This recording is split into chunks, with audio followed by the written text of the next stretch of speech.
Well, welcome to the Well After Hours, the place where we gather to have great conversations with great guests. I'm your host, Beverly Allen, and today I have a great guest of mine that is here today in the person of Lady Judith Smith Parrott. Judith, welcome to the Well After Hours. So happy to have you here today. Been looking forward to it too. Glad to be here. Thank you for the invite. Oh my goodness.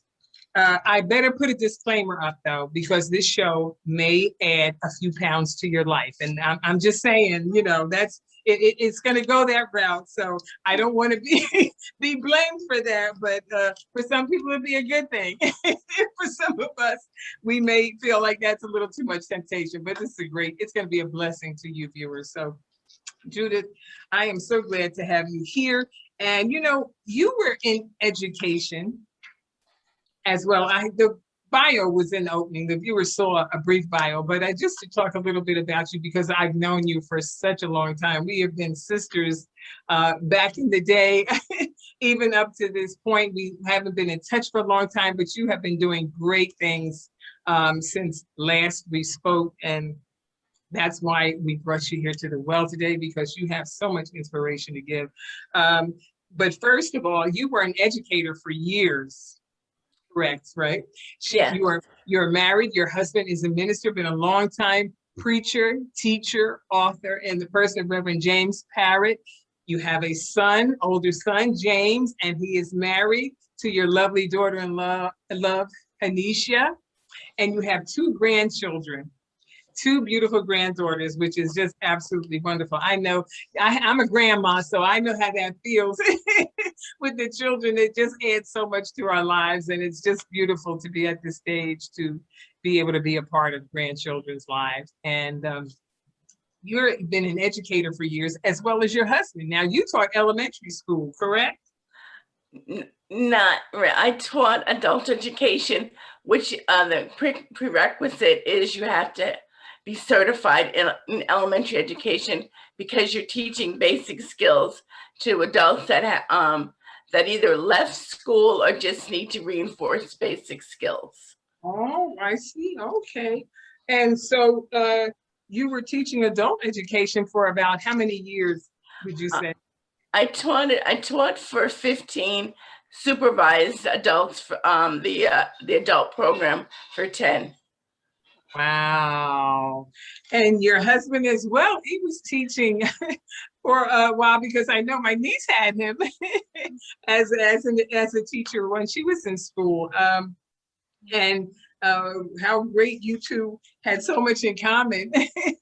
But as time has gone on, you both have been teachers, and now you have gone from, and this is the great thing about it, people, you went from being a teacher, I thought an elementary teacher, but elementary adult education, to being an entrepreneur. And that is amazing. And I would like you to just tell the viewers about the journey to that, because recently you retired, correct? Yes, I had retired. And when you work for the state, you can retire after 25 years and 55.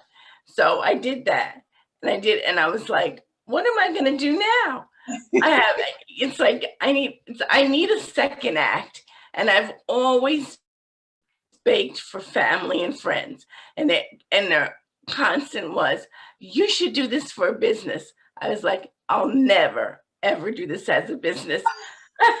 I was like, I don't think I could do something like this. I said, I enjoy what I'm doing. I bake because I love it, and I want to give people a little part of me. And the first time that I did a farmer's market and a person bought one of my cakes, I thought I was going to fall on the floor, because I was like, somebody actually paid me for my baked goods. And I was like, I really can do this. And I thank God it's just for the growth. And I look back to when I first started, which was a little over 8 years ago. And I look to where I am now, and I'm like, the journey. Wow. That is amazing. And wait a minute. So you retired how many years ago? In 2010. Oh, okay. That wasn't that long ago, actually. and you know, the reason I say that, because you, and this is what I hope the viewers, you know, get out of this too, is that you were thinking about things you wanted to do as you neared your retirement phase of life, right? And you had said one time, which teaches us never say never, that you would never be doing this for a living. But the thing that you used to love to do, because obviously you love baking and all of that, and became so good at it. I mean, I don't know what formal training you have, but all I know is from all the things that I've tasted that you made, you could have graduated from the Sorbonne or in Paris or someplace, but because your skills are so excellent. I mean, the taste of your food is second to none. Your baked goods are just awesome. Thank you for such kind words. I learned from grandmother and aunts, and that's basically where I have to say it came from. Sometimes when I wanted to learn how to do something, as they say, you call on your ancestors, and all of a sudden I hear Ma in the background saying, you need to add a little more of this, or you need to do this, or why don't you try it this way? And I'm like, okay, thank you. So I can say I learned at the foot of my ancestors. Wow. But you know, but then having learned that, I mean, from whoever you were ever in the kitchen with and taking notes, you took some good notes, and how you probably have even added some of your own experimentation to it. Yeah. That one thing is, I say baking is a science, so you can't. I'll try to add different flavors and different textures. As I say, I'll try anything once, and then some of my biggest I feel my biggest mistakes have been some of my biggest successes. Say that again. Please say that again. My biggest mistakes have been some of my biggest successes. Definitely. Awesome. One of the cakes that people love is both. I have two: the hummingbird cake and the lemon cake. And both the hummingbird cake comes from my aunt, and we call it the cake that don't last. And it's like no matter how many, like if you say, well, I'll have to make two of those, and then all of a sudden you're like, where did my cake go to? And it's just, it's such a great combination of like bananas and pineapple and pecans. It's just literally just melts in your mouth. Oh. And then the lemon cake, who doesn't like lemons? Oh. And besides the taste of it, it's just the smell. It's just and then if you warm it up with a little bit of ice cream. Oh my goodness! That's why we had to put up a disclaimer for pound gains. That is just, I've tasted them, so I know. And you know what? Having said that, viewers, I'm going to take a break just to give you a little treat. I'm going to show you some of the samples of her delicious tasties that she has, that we're going to give you information at the end of how you can get all this and what you need to do when you see it, because if you see it, you're definitely going to want it. So we'll be right back. Don't go away.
Well, I tell you, I know you enjoyed seeing all those treats and all those things that are available for your different occasions or gatherings or affairs that you may have. While we were just on a break watching what you were seeing, I was speaking with Judith about the ability that she has to be able to ship them out. You could tell the viewers a little bit about that, Judith, about how you're able to even send them out. We ship priority, and the majority of our desserts can be shipped. It's just anything that has icing, we're not, it doesn't ship well. So Understandably, yeah. we don't do that. We will, you can come to the commercial kitchen, you can place an order, and we will have it ready for you. We do a limited amount of deliveries also. So that's another option. And so that that the viewers can, if they're interested in some of the products. Wow, that is so awesome. And you know, I also was reading about, like, you have a location where you do a lot of vending. You've been at Whole Foods vending and farmers market going around, but your actual cooking takes place where? And the name of the kitchen is called Something Special Sharing Kitchen. It's located in Ewing, New Jersey. What it is an incubator kitchen where there's approximately, I'm going to say, 7 other food purveyors come in to make their products to sell for the public. So we're not all there at the same time, but we all have usage of the kitchen. And so basically, it helps businesses to get started in the commercial realm of selling their products. Because, example, if I have to make like 50 cakes, it's impossible to make 50 cakes in my little home, but I can do it in the commercial kitchen in a couple of hours, wherein that might take me a week and a half to do it at home. So, wow. Yeah.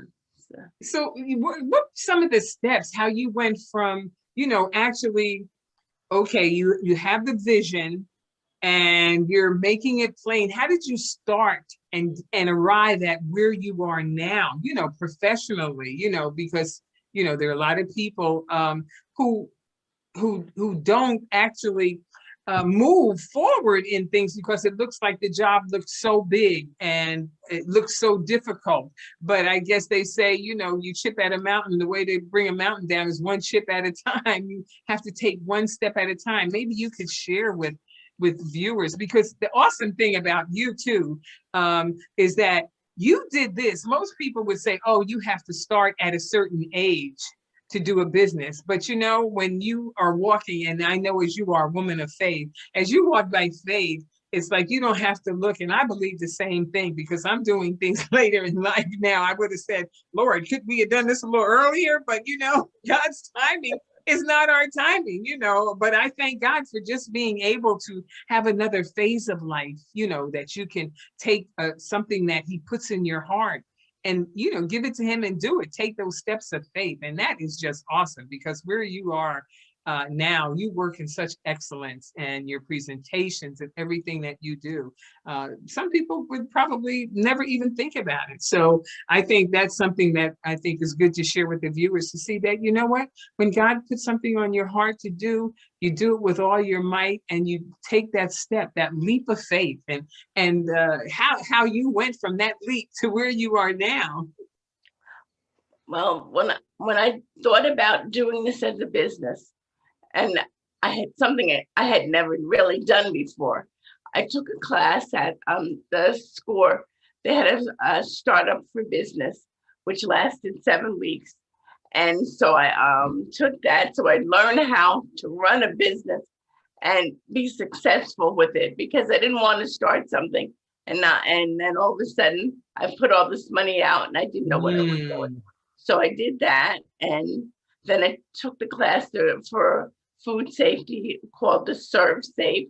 I took that class, so I knew how to make sure that I was hopefully not making anybody sick with my so, and then I started out doing one farmer's market, and from there I met some people who made some suggestions that they invited me to do some county fairs, and then from there got into another couple other farmers markets, and then I started doing the Whole Foods in Cherry Hill had this program for small businesses to be able to sell their product in the stores called the Hatchery. And it was the only one in the country that has that program. So then I started doing there, and again, some different suggestions and stuff.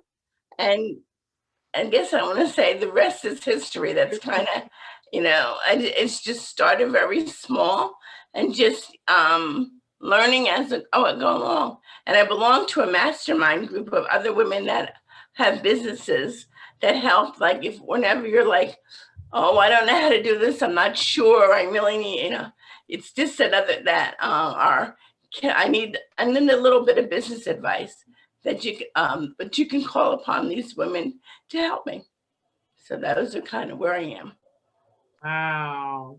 That is awesome, because your online presentation, you're on Instagram and everything is so beautiful and put together, so well. And sometimes, people start out, you don't know what to, how to start, what's some of the first steps, that you have to take. And thank goodness you have kind of like a little mentorship group where you all help each other, or share information or, expertise, that you can do that. What would you recommend to anybody who is nearing retirement and has had a long dream about doing something that they may feel it's too late, or they think, discouraged, thinking that, oh, I can't do this now? I will say I have two things. The first thing is it's never too late. If this is your dream, if God has put this in your heart to go forth and do it. There's a scripture that I use, Psalms 127:1. It says, except the Lord build the house, they that labor in vain. But when the pastor preached the message, he said, take it to, except the Lord build the business, they that labor in vain. And that's how I've done everything that with the business. I check with God, make sure and pray about it. Is this the direction that you would have me to go? And sometimes when God has said no, and of course I get a lot like, I really don't think I heard you say no, but let me ask you again, just to make sure you said no. And then you ask a third time. But basically, if you follow those steps, you just say, this is what I want to do. But you make sure that you do your research. Don't just decide, well, I want to make hats, but I've never made hats. I have no, but this is, and I'm not going to go to school. I'm just going to I'm going to go to the store and buy some stuff and put it together. And then it doesn't work. You haven't done your research. Do all of that before you step out into it. I know with a lot, with the cakes, a lot of times I have a desire to try different flavors. And some of my neighbors have, they're my best friends. I was like, try this and be honest, You have a little survey group. Yes. Yeah. And that's the way always I give out a lot of samples, and I take honest feedback for whether what the flavor is, how it should work, or it doesn't work. Just those things. Wow. Well, I tell you, it's one of the greatest lessons and one of the worst things, I would say, or the things that have been the most challenging, have you learned kind of like through this journey? I'm going to have to say my most challenging was 4 years ago. I had a major stroke. Wow. And I had just won what was called the New Jersey Food Artisan of the Year. Mm. And with that comes a lot of press, a lot of people looking for, especially when they're trying your product, they want to meet you. And I was in the hospital for 2 months, and then after it, I still had to learn to walk and do all these things, and was told that my doctor said to me, "I don't have much hope for you," Wow. and she didn't tell me this until after everything was, I started walking and being able to use my hands. She said, I'm glad she didn't, because Yeah, that would have been discouraging. My goodness. yeah, and I look at where I am today, and just again, back to, I've gotten more business. Mm-hmm. I've gotten a couple of corporate accounts. I bake for restaurants, and that's it. It's just like that was a challenge that I was able to overcome, and I overcame it with the help of God, my family, and I have a couple of people that I help in my that I have a helper in the kitchen who's she's just, and a lot of times when I really am not, I'm not supposed to do something, and she says, "Well, you go ahead. I'm going to let you do it." And I'm like, "Yeah, because I'm going to try." And I've been able to be successful with it. I've so that I'm going to say was my biggest challenge, and I guess I just putting myself out there, and that I'm really, trying to, because I'm kind of introverted, trying to talk to people about my product, getting them to sample it, and laughing and joking with them, and was kind of hard for me also. Mm. Wow. How about what business advice would you get someone who feels like maybe they don't have grand funds to start a thing? How small? Can they still start off small? Yes, I started my business with $50 to go buy a license. And that was it. I went to buy my my business license, and every dime that I spent, I put money in. I didn't take it out until I was able to be successful. Like if it wasn't like, "Oh, okay, I sold the cake," and you sold the cake, and then you go spend that money. No, you put the money right back into the business, and you make sure that you keep accurate records. Don't, do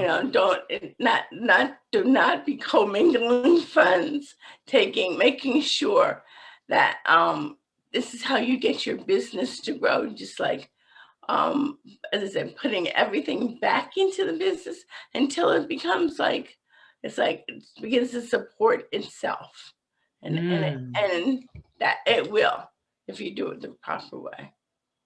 Wow. And how would you say to most people how much time they have to be patient? I know, patient with themselves, patient with building a business. It doesn't just because you could be the greatest chef or the greatest cook in the world doesn't mean your business is going to be an overnight success, or things like that. How is there a time frame that you think people should allow at least themselves to what you call really give it a try? Because sometimes people say, "Oh, if it doesn't work after 6 months, and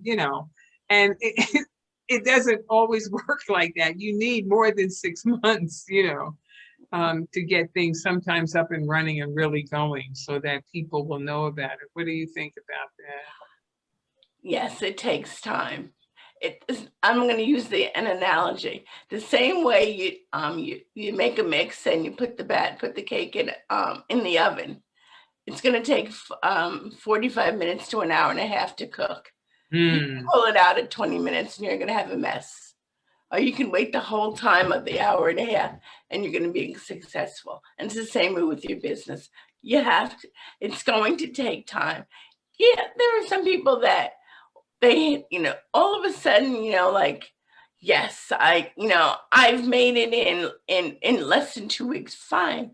But the average business is going to take a couple of years to be successful. It's not, before you can honestly say, yes, the business is supporting itself. And everyone, I don't care if a person is making $1 million or $1, they have come to the point where they're just like, they feel like, I can't do it anymore. Everybody goes through that. And when you do that, get back up off the floor and start over again. And that's it. And just because the same way you did, same energy that you had to start the business is what's going to keep you running the business. Wow. That is so important for people to know, because people are very quick to give up, and you have to just go in it knowing that it's gonna take time and take work. Just because you have faith doesn't mean you eliminate work. As James said, faith without works is dead. A business without some work and a business plan, as you said, that is dead too. So it's so important to know that. And you've also pointed out that if you don't have to have a lot of fun. Sometimes, like you said, if people would do the research first, sometimes they're discouraged before they even do the research to find out all that it would take and how they can actually do it is, in steps or bites at a time. So I'm sure like you're the perfect person to say, because like you said, you started out small. It didn't just grow to where it is now overnight. No, it isn't. And it did. And it took work. It took work. And then always looking at the end game, looking at where you want. It's like, where do you want to be 5 years from now? Where do you want to be 10 years from now? And you keep projecting the play. It's like, okay. And each time you reach a milestone, you set the marker a little bit further and keep until you hit that. And then you push it a little further and just keep pushing yourself. And one of the things is you're never too old to start. A lot of people don't start their businesses until they're at least 50 years old. Like, it's like the second half, and it's kind of like, it's like something that's in the back of your head that you've always wanted to do. Why not? Just go ahead and try it. And that's it. So as Nike says, just do it, right? Yeah. and then also too, what you also have shown is how creatively you have your business. You don't have to have people say, oh, well, rental space is so expensive, and trying to get a place to start a this. Listen, you have the commercial kitchen where you can actually, which is, to me, I think that's just brilliant. You've cut down on cost and overhead, and your business has already been set up online. I mean, even through the pandemic, you can still send out certain things to people. And being that, especially with a lot of the vending that are in places where people could still go, because they still had to go to the market, they still had to buy food, and being there and even practicing, they could still practice social distancing. The way that the supermarkets are set up for entry, and exit out of places and how they operate. So you were really right on point. To even have that online, were you online right away when you started your business? I've always had a presence on Facebook and Instagram. I've always had it, but through the pandemic, which is been very helpful, where I've gotten new customers because they found me on Instagram and on Facebook. So that, and it kind of, I don't like to say it helped, but it did. It helped. It kept me afloat, where in a lot of places had to, especially food businesses, had to close down. I was able to still sell my product to some new people who hadn't seen me before. And I also was able to, I sell my products in a catalog of people at, all across the country who don't, who I may never meet, but they just purchased the cakes through the catalog. And that was another thing that happened through the pandemic. Wow. And the pandemic has really opened as many doors as people may have said closed doors, because it's taught everyone another way to do business, and people were home. A lot of times all they had time to do sometimes was surf the net in between, looking for different things. And, and then they had Uber Eats where they could deliver, front door delivery, drop off. It's just like so many things that it's amazing how things go. Like one area could be flourishing while another area, is decreasing or diminishing. So you can't just say, oh, I can't do this or I can't do that, but there's so many creative ways. And I think that the pandemic has taught many of us how to do things differently and to be set up, for to meet people's needs, because it's the way it is. It's kind of service oriented. If you can meet the need, you got a great business. That's it. You're right about that. You just have to meet people where they're, it's just like, okay, well, let's try plan B. And that was it. And plan B for myself worked out well. Yes, absolutely. Oh, and that's a great point. Like you said, you have plan A and plan B. When did you make like two separate plans when you started out? Like, I'm going to do this, I'll give this much time to it, or how did you figure, like you're looking maybe kind of long term, what you would do, your approach? What was your approach to that?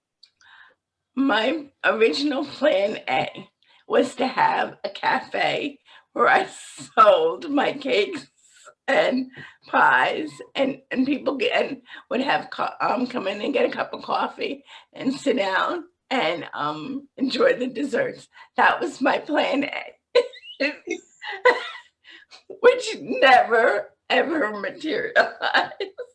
And then I'm glad plan A didn't work out, because I don't. Isn't that something? And plan B was to do farmers markets and street fairs, which have been more, I've met more people, and I've been more successful doing that than I would have at the and less confined, as I don't have to be in some place every day for a minimum of 5 to 6 hours selling, plus baking at least another 7 or 8 hours a day.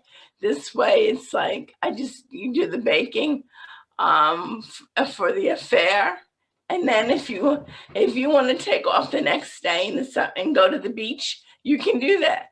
But if you have a brick and mortar, you can say, well, I'm going to go to the beach, but you can rest assured probably by the end of 3 months, you're not going to have a business. Yeah, so this way, So true. I can take off when I get good and ready. It's like, and if I don't feel like doing the farmers market, it's like, oh, I'm not doing it. But if I had a freaking mortar, it's like, you got to open that door, whether you want to or you don't. So it's, I'm happy with my plan B. I know, my goodness. And it's so great too, is because you don't have to have high advertising costs, because people always come to the farmers markets.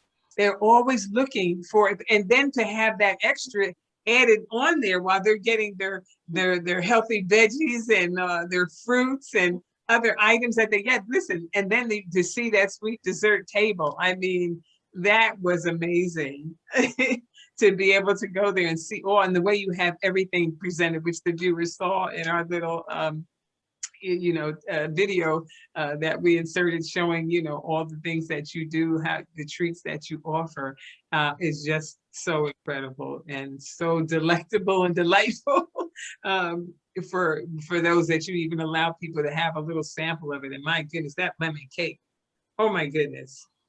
That is, I don't know. There's always an ingredient, and I'm sure, like you said, like they used to say in some of the movies, like, I can tell you, but I'd have to kill you after I tell you.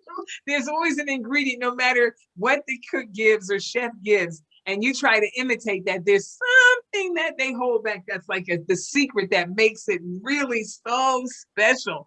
And I love lemon cake, and I've had different lemon cakes, but your lemon cake has something in it that we'll never know. It's some secret ingredient because it is just phenomenal. Yeah. I'm not expecting you to tell me, but I know that I just know it. I've eaten too many lemon cakes. And after having had yours, I know that there is some from great grandma, somebody handed down something, or either you experimented and tasted and tried something that was new, because it was just so awesome. It was. I mean, that's why I kept coming back every time I saw you to get more and more. Wow, that is just terrific, though. But everything that you have done that has brought you to this point, and your online presence, I think, and sharing with the viewers, they actually get to see someone in action who actually, by faith, took those steps, and actually started and was consistent. And maybe that's something to speak about too, is the consistency of something showing up. Like if you were so great in being consistent with the vending in the farmers market, that people began to just look for you, well, look for your table, Judith Dessert Boutique. That's such a beautiful name. Maybe you could tell us the little background story on how you named your business too. The naming of my business came because I wanted it to be like when you go to a boutique, and you're picking out, they have all different types of dresses and pants and blouses. They have a little bit of everything. And I said, I wasn't going to just sell cookies, or I wasn't going to just sell pies. So I said, I wanted it to be like a little boutique, but for a boutique for desserts. So that's how it began. And I felt it was very important, not just to have my face, but to have my name. I wanted to distinguish it from everybody else's, because bake shop, I wanted it to say Judith's. That was so important to me. So that's how I got the name Judith's Dessert Boutique. That it was mine. Whose boutique it was mine. And how I with the cakes and stuff like that. It basically, I'm going to say what I'll talk about is in the lemon cake. It was a long, hard process to get to where it is now. It wasn't that, if you tasted my first lemon cake to the lemon cake I make today, you would wonder who made the first one. Because it's like, they're not the same person. So it's like definitely trial and error. And it's kind of funny. When I think about it, I can do it with, I like to say I can make the cake with, not even, without even looking at a recipe or anything. It's just like, okay, I just know what's there. I think it's just, automatically, I don't have to think about it. It's just, and that I don't have to think about really anything with timing or things like that. So, wherein I have a nemesis, which is brownies. And during the pandemic, I had decided, I said I was going to do one thing and learn to do it well. Because every time I made brownies, you could use them for a doorstop. And I mean, and that was the nicest thing I could say about my brownies is like, well, you need, it'll keep your door from closing. And so I decided, I said, I am going to learn how to make brownies. And it took me several mess ups. There was a lot of brownies that went into the trash. And I was like, okay. And when they finally got them to do what they were supposed to do, it's like, now I've done it. And then and so a friend of mine said, oh, when are you going to put them on your menu? I was like, they're not going on the menu. I just needed to know how to make them. I want to be able to say, when people ask me if you can make a brownie, I'd say, I can say yes. Because everyone looks at you and you say, you can't make brownies. I was like, now I can say I know how to make brownies. I'm not selling them. I know how to make them, and I'm happy with it.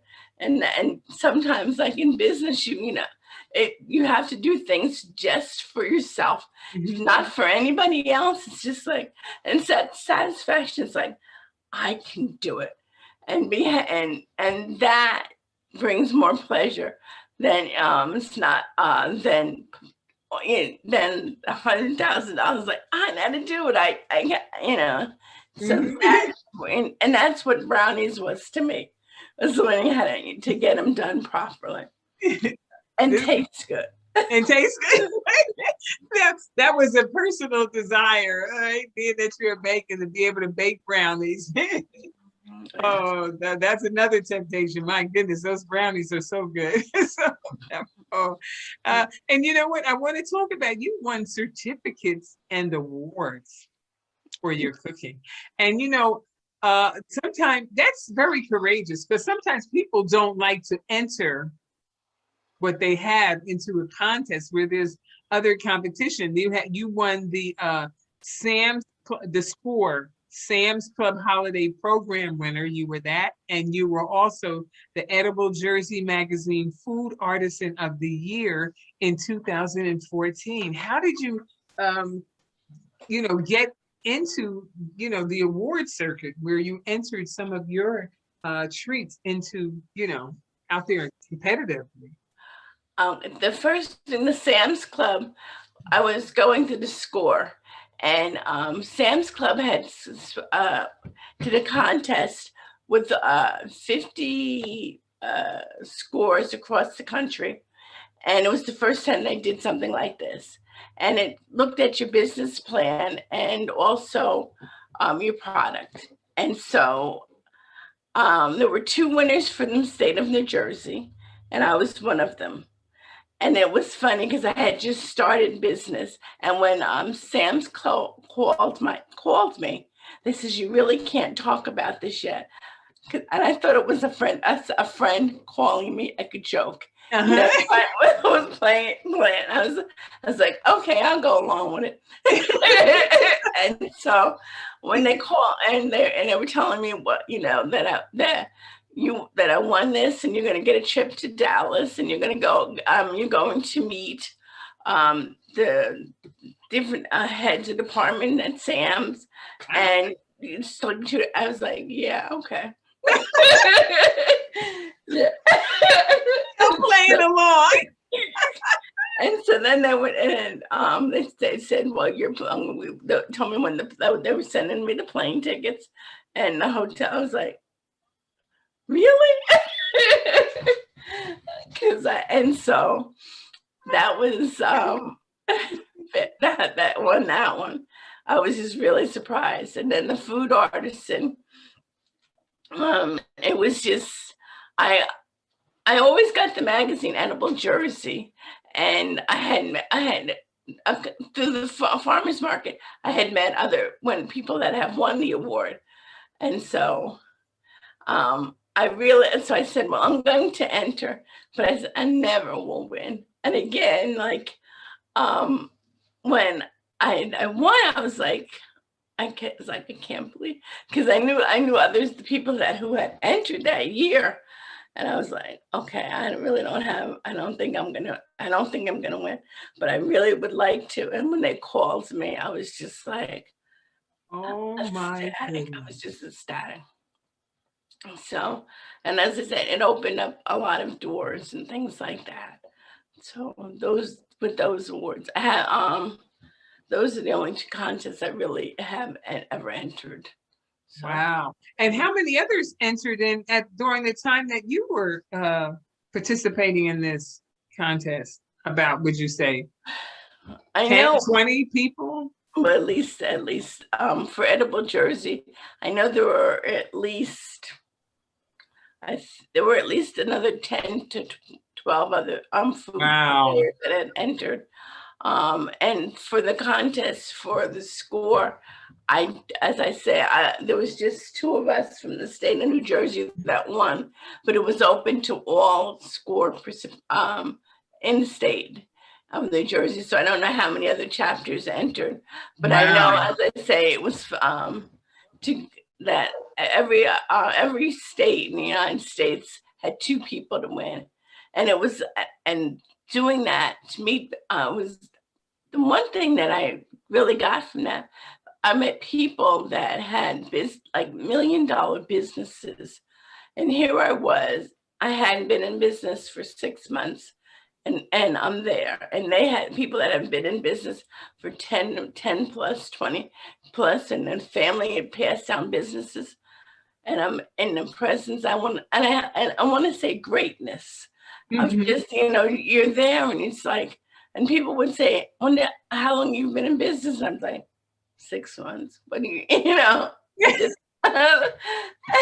just and just listening to them, I was just like, I knew that of course it was a gift from God, but I knew I was supposed to be there. To be there, yes, yes. It's like, well, this could you can be this in a couple of years. Wow. And I took everything I got from there, from the different workshops and stuff like that. That is tremendous. Wow. I tell you, what a journey. I mean, to start a business and to continue to launch that business, and by faith, through even the challenges that you had, even through the physical, challenge, and I'm sure business challenges or things, because I know the enemy doesn't let us get through anything unscathed or just smooth sailing. That's just not his MO. He's not going to do it. But with all those things, I mean, you kept speaking to yourself, and that's where, as we come to the close of the interview, I would like you to kind of speak to those viewers who may be now thinking that, maybe I can do this, to just know that, there may be some rough days, some hard times, but what your faith means to you that carried you all the way through. If this is something that's been in your heart and you feel that you can do this, you've prayed about it, you can do it. We can do it. It's just like, it's not going to be easy. It's like, there's going to be plenty of bumps in the road, but go ahead and do it. Try it. You don't want to be 5 years from now saying, I wish I had done it, or I'm too old. You're never too old. You're as old as you think you are. And that's it. You just say, well, all right. And if it doesn't work, it doesn't work. You haven't lost anything, but you don't want to be where you're, as I say, 5 years from now saying, I wish I had done this. And this way, and I do say, it's like a joke I say with other friends, and people say to you, what's your exit plan? And I say, my exit plan is to turn off the lights and walk out the door. And that's my exit plan. It's because it's like, I've done it and I've enjoyed it. And now it's time to do something else. And it's not wrong.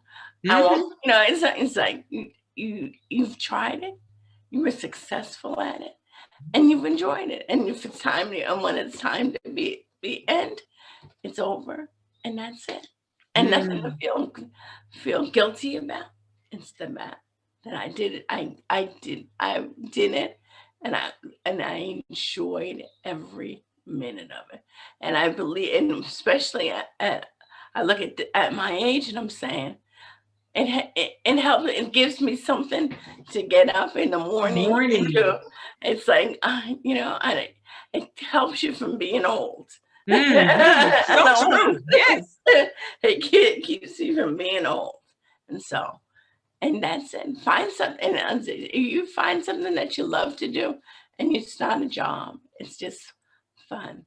And it's like, and as I said, when I go back to the first person that bought the cake for me, and just like that, and when I have that look on my face, that okay, I know it's time to stop. As long as I have that, every time that person that bought my first cake and saw his face, I am just like, as long as I see that, I know it's time to continue to work at it, continue to strive to be the best. That is so wonderful. Judith, this has just been so wonderful to see you, to hear you, to know, how the Lord has brought you through, overcome, and continue on. And what he put in your heart to do, you do it with all your might. And look at where it is. I mean, it's just amazing. There's people can be left without no excuse by saying, they can't. You can. It's just a matter, are you willing to work? Just because God gives you an assignment or something to do, a desire of your heart to do, doesn't mean that work doesn't come with it, or that it's going to be easy every step of the way. And that, doesn't take away from the fact that that's something that God may be calling you to, or, inspiring, motivating you to do this, that there is, purpose in it. And so it's just been a pleasure to hear from you today, and see all that you have done and what you're doing. I'm looking forward to some more tasties, even as things open up. That maybe I can catch you at Whole Foods, and what I can't, the things that I can't order and get, that I can come and get, because I do want to try that cake. Oh my goodness, the hummingbird cake that you spoke about. My goodness, I tell you. Everything just is so great. And I want to thank you for your time today, for being on the well and inspiring the viewers, in something that they really given us something to think about. And I thank God for that, because you're a living example. You're proof it can be done. You're proof it can be done. But the Bible says without faith, it's impossible to please God. If you have faith in God, he is pleased, to help you to do this desire that is in your heart. Because I believe he put it in there. And all those things you were learning coming up, that wasn't by accident. The Lord had this plan from the very beginning that this would be there. And he put that desire in your heart to do it. So, and made the way and opened the doors, and all those things I don't believe were coincidental or by chance, that's all in God's divine providence. So I thank you for being a vessel that we could look upon and hear from today. And before, I say goodbye to the viewers, I'm going to ask you, would you close us out in a word of prayer? Lord Jesus, we thank you. We thank you as we come before you. We thank you for the conversation that you gave us today, that it was not just a television program, but Lord, that you were able to come through, that the people that are watching it will feel the love that is spent between the two of us. And I thank you for all that thou hast done and what thou art going to do. As you continue to use the well to be a blessing to the people of God, we thank you for all things. in thy name. Amen. Amen. Amen.